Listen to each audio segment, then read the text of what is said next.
Hello, everyone.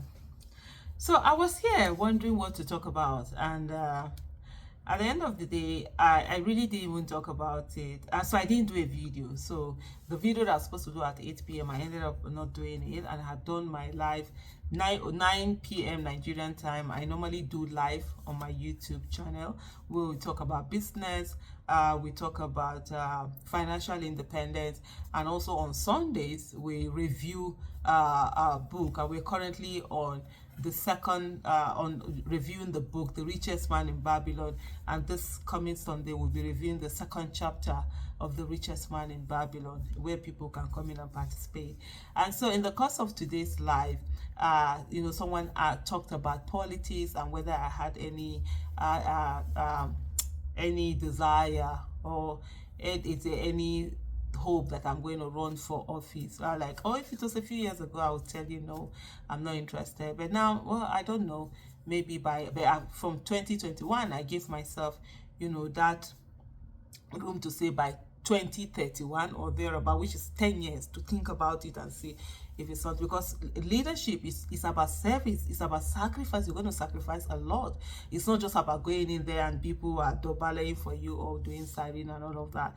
And then he talked about, it's like, no, don't go, Aisha, don't go into politics. People like you the way you are. I'm like, no, we all have to go into politics. We have to focus on it, even though right now I'm more invested in getting people that would run for office and have them be in those offices, so that you have things being done for you. You don't have to come and be on the streets every day advocating for simple things that should be taken care of.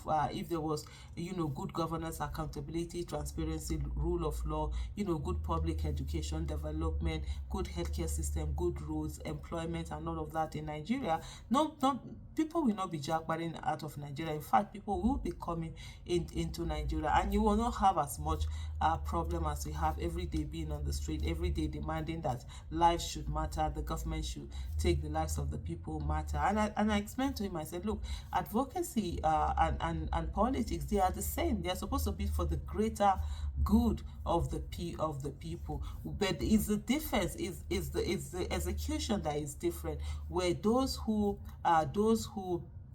go into politics, what they do is they provide this good governance. They do the work to make the lives of the people better, while those who go into advocacy or activism or wherever it is, what they do is that they point out the problems that the people have, and then it is for those in politics to now solve this problem. So it's supposed to be for the greater good. And then of course he went on to say that, look, that the politicians that we know in our country, they are all there for their selfish interests and all of that, but that doesn't make it right. And so these are some of the things where they have and this is what they constantly do by saying that politics is dirty. Oh, good people shouldn't participate in politics. Why would you want the leadership of our country to be in the hands of people that we know either are not good? I'm not saying I'm good or anything, or you understand, we all have our own who we are and what we're made of. But why would we find it okay for criminals to be leading us, to be in politics, and then we tell other people, oh no, don't be part of it? So this whole conditioning thing has been going on, in which they keep saying, oh, politics is dirty or whatever. Every one of us, we need to participate in politics. Every one of us, we need to put in our all. Every one of us, we need to ensure that we are in those spaces where decisions are being made, where the lives of the people are being considered, to really ensure that people are having good governance, accountability, and transparency. Because without good governance, accountability, and transparency, we're just going to be going around in circles suffering. It will be one generation to another generation to another generation of poverty, of hardship, of mismanagement, of lives being trampled upon. And so we need to get to a place where we say it stops with us. For every country, right, there's a need for a critical number of the population, critical mass of the population, to be in politics. And so the rest of us can afford not to be in politics. That's okay, because we know there's a critical number who are there, who are going to ensure good governance, accountability, and transparency, and who are going to do the right thing. So this is the way it should be. Where there is no critical number, no critical mass of the population, then it becomes beholden on all of us to take part in that politics, until we are able to have those critical numbers that are really that can dedicate themselves to that office, then we go on to be making our businesses, to be doing our businesses and every other thing. If we don't take care of politics, we can never be able to fix Nigeria, because to fix Nigeria, according to Dr. Obi Ezekwesili, you need to fix politics. And politics, of course, is where the people who are going to govern are going to come from, the people who are going to make policies, the people who are going to make laws are going to come from. If you stay away from politics, or I think, oh, it's none of your business, I don't want to be involved, guess what? They will involve you. They will make policies that will affect your businesses. They will make policies that will affect your life. They will make policies, that will end up probably destroying all you've earned. See what's happening in Kenya right now, where the young people are out there demonstrating and all of that.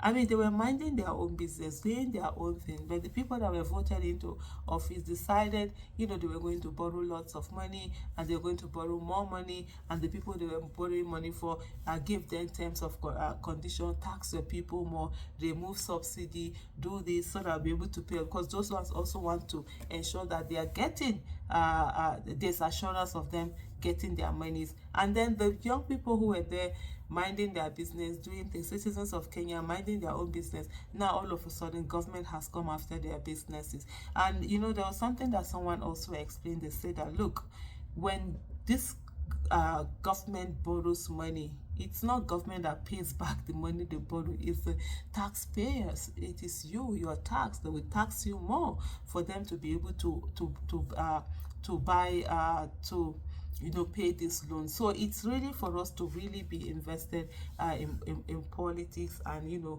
focus on what is going on in politics. And for those who want to run for office, please, let's go in and do that. Let's not be so fascinated with, oh, we want to maintain a good name. I mean, what is a good name if you've not tried it?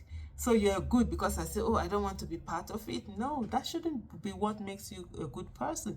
You should be a good person because you went in there, you participated, you did the right thing, you worked for the people, and you left honorably. That's when you've been tested and you've not been found wanting.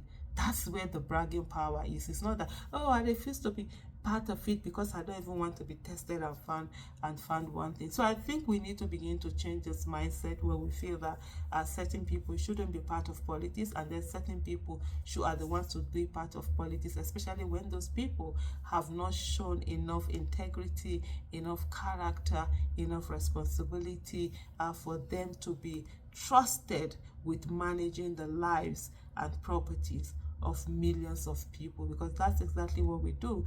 The politicians who get into office, they manage our lives, and if these are people that we cannot even trust them with the smallest of our things and expect that they're going to do right, why then do we trust them with our country?